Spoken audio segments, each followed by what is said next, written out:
মামা শকুনির একটি পাশার চালই বিনাশের কারণ হয়ে উঠেছিল কৌরবদের।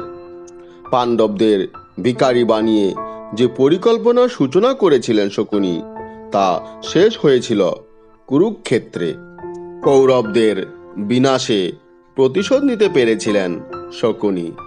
এক অবিচার ও নির্মমতার বিরুদ্ধে তার লড়াই ছিল, সে লড়াইয়ে জয়ী হন তিনি।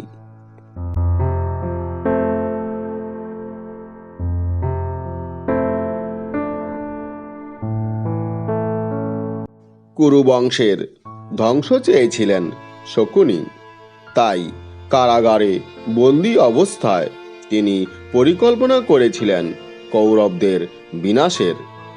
পাণ্ডবদের প্রতি তার কোনো বৈরাগ্য ছিল না, কিন্তু কৌরবদের শেষ করতে তিনি পাণ্ডবদের ব্যবহার করতে চেয়েছিলেন।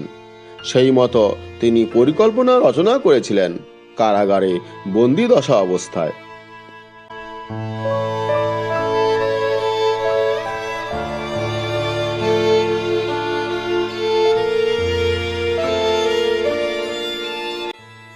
ঘটনার সূচনা হয়েছিল গান্ধারীর সঙ্গে ধৃতরাষ্ট্রের বিবাহের পরে।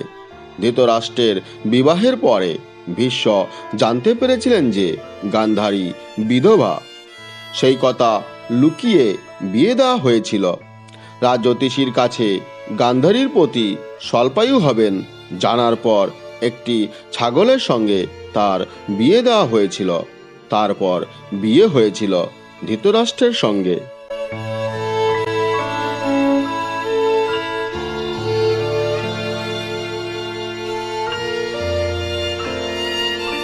স্বয়ং ভীষ্ম গান্ধার রাজ্যে গিয়েছিলেন ধৃতরাষ্ট্রের বিয়ের প্রস্তাব নিয়ে। তারপর ঘটা করে বিয়ে সম্পন্ন হওয়ার পর ভীষ্মের কানে আসে সেই সত্য। এরপর ভীষ্ম গান্ধার রাজ সুবলকে ও তার পুত্রদের সঙ্গে বন্দী করেছিলেন। তাদের স্বল্প পরিমাণ খাবার দেওয়া হতো। তখনই ভীষ্ম ও কৌরবদের এই অবিচারের বদলা নিতে প্রতিহিংসার আগুন জ্বলতে শুরু করে তার মনে।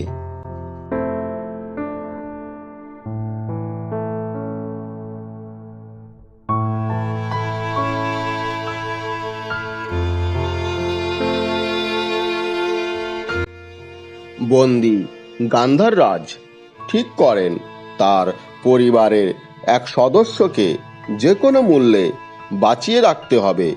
সেই মতো সবথেকে চতুর ও সবথেকে ছোট পুত্র শকুনিকে সবার খাবার খাইয়ে বাঁচিয়ে রাখেন। এইভাবে রাজা সুবল মৃত্যুর আগে শকুনির পায়ে ছুরিকাঘাত করেন আর বলেন এই আঘাত তাকে প্রতিশোধের কথা স্মরণ করিয়ে দেবে।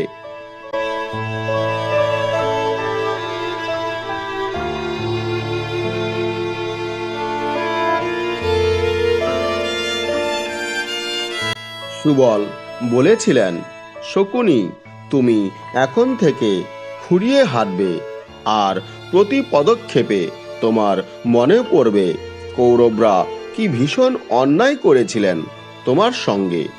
কৌরবদের যেদিন বিনাশ হবে সেই দিন আমার আত্মা শান্তি পাবে। এই বলে তিনি মৃত্যুর কোলে ঢলে পড়েছিলেন।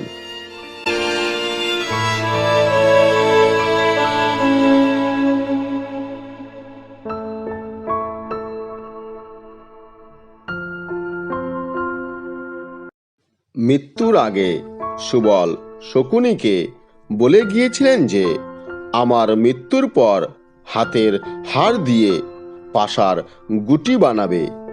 এই পাশার গুটি তোমাকে লক্ষ্যে পৌঁছে দেবে। সেই মতো প্রতিহিংসা চরিতার্থ করার খেলায় মেতে উঠেছিলেন শকুনি। পরিবারের সবাইকে চোখের সামনে মরতে দেখে তার মনের আগুন জ্বলতে শুরু করেছিল। সবার মৃত্যুর পর ছাড়া পেয়ে তিনি একের পর এক বিনাশ ডেকে এনেছিলেন কৌরবদের।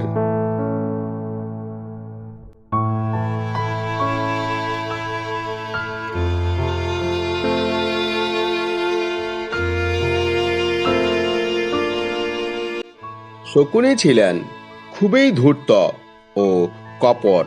তিনি ক্রমেই মহাভারতের প্রধান খলনায়ক হয়ে ওঠেন। তার কপট বুদ্ধিতেই কুরুবংশের ধ্বংস হয়ে যায়। বন্দিদশা থেকে মুক্ত হয়েই তিনি দুর্যোধনের প্রধান পরামর্শদাতা হয়ে উঠেছিলেন।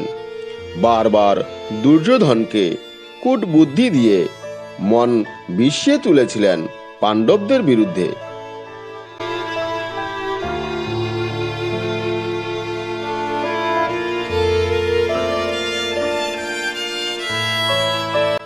কালকূট বিষ প্রয়োগ করে ভীমকে হত্যার চেষ্টা, যতগৃহে কুন্তী সহ পঞ্চ পাণ্ডবকে পুড়িয়ে মারার চেষ্টা সবই ছিল শকুনির মস্তিষ্ক প্রসূত।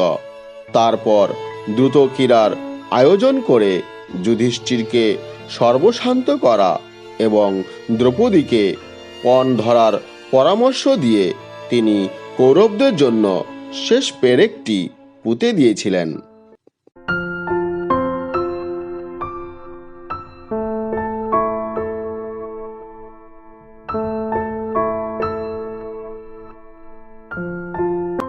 তিনি এমনই চিত্রনাট্য তৈরি করেছিলেন যে কুরুক্ষেত্রের যুদ্ধ অবধারিত হয়ে উঠেছিল। তারপর একে একে কৌরবদের বিনাশ। যুদ্ধের একেবারে শেষ দিনে মৃত্যু হয়েছিল শকুনির। সহদেবের হাতে তার নিধন হয়। কুরুক্ষেত্রে ভাইয়ে ভাইয়ে যুদ্ধ লাগিয়ে শকুনি তার প্রতিহিংসা চরিতার্থ করেন, মৃত বাবার আত্মাকে শান্তি দেন।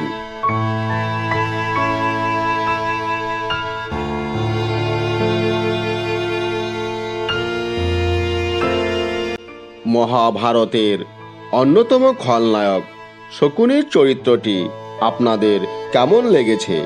যদি ভালো লেগে থাকে তাহলে অবশ্যই লাইক, শেয়ার এবং কমেন্ট করবেন। আর হ্যাঁ বন্ধুরা, চ্যানেলটি অবশ্যই সাবস্ক্রাইব করবেন, যাতে নতুন কোনো ভিডিও আপলোড হলে সঙ্গে সঙ্গে আপনাদের কাছে তার নোটিফিকেশান পৌঁছে যায়। ভালো থাকবেন বন্ধুরা, দেখা হবে পরবর্তী ভিডিওতে। আজকের মতো এ পর্যন্তই।